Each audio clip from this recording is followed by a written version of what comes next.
This is Linus Lopez. We are talking in the background of the PLDC 2019 in Rotterdam. Today we have Light and Communication, a discussion between Tapio Rosinius and Katja, an emerging lighting designer.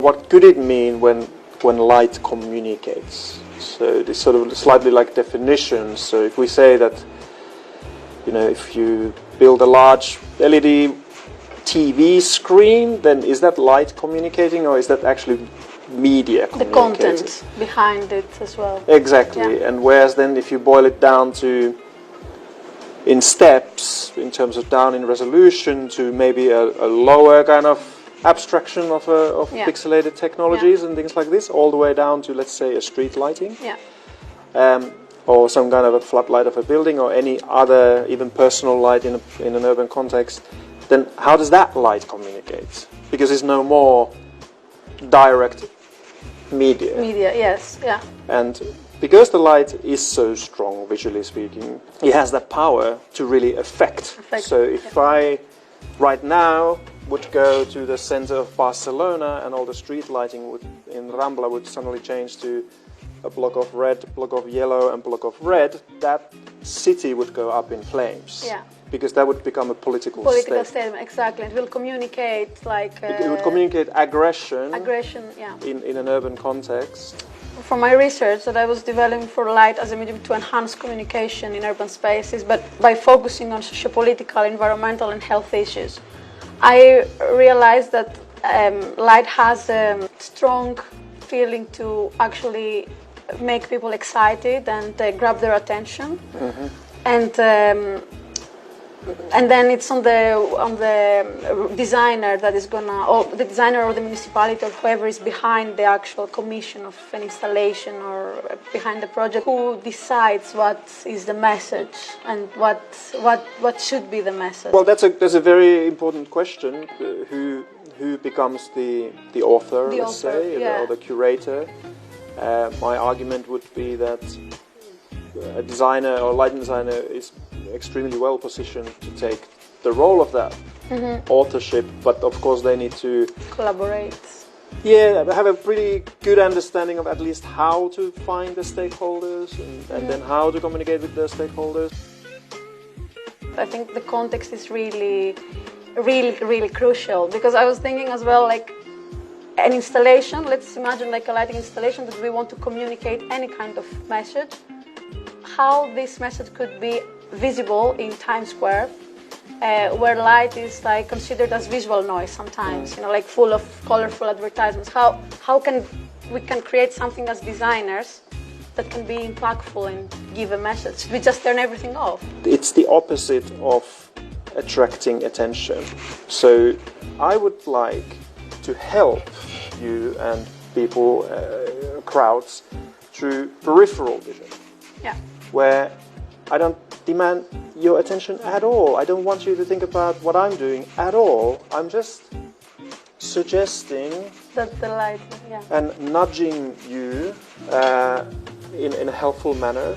So that's then information. As an example, we worked on a metro station in Saudi Arabia, in Riyadh, with Snøhetta Architects. So the principle there for the intervention and our technology was quite simply to just give a clear indication with light of, let's say, the left-hand side is the blue metro line and the right-hand side is and as that sounds kind of basic and trivial, why don't you do it with a poster? But nevertheless, because it's light, it's very instantly understandable information again, so I don't need to think about it. I'm there with my smartphone.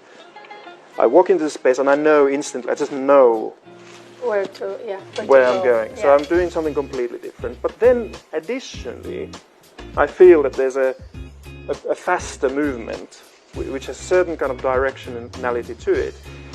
That movement, again, very sort of subtle way, just suggests me that maybe the train is coming now. Yeah. So maybe I should go a little bit faster. Yes. But I don't need to learn that. Yeah.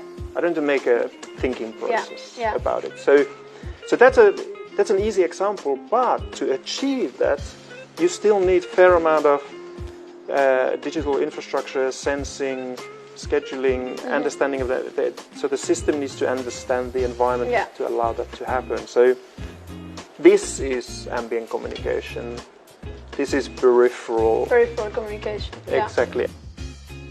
Not to be afraid to step outside of, let's say, the kind of role that you think it's been expected from you, because I have seen somehow a lot of this narrowing, this sort of desperate will to create a very defined, narrow scope of services, and like that's exactly when it becomes incredibly vulnerable.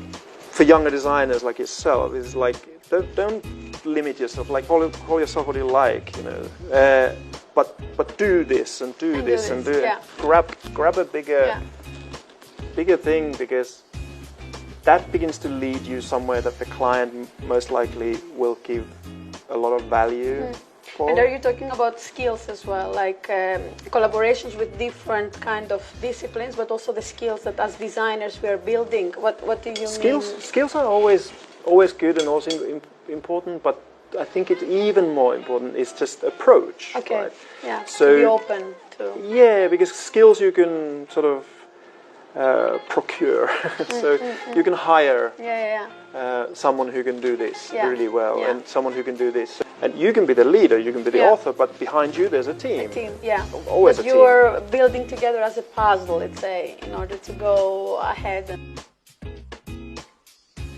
It's not the light that's polluting, it's the media that has polluted your mind, right? Okay. So that you think that if light communicates, it means LED panels and light everywhere, and it's this 1950s kind of dystopia concept. I think somebody told me that most of the light pollution is reflected light. Okay. You know what's one of the most incredibly powerful functions of lighting?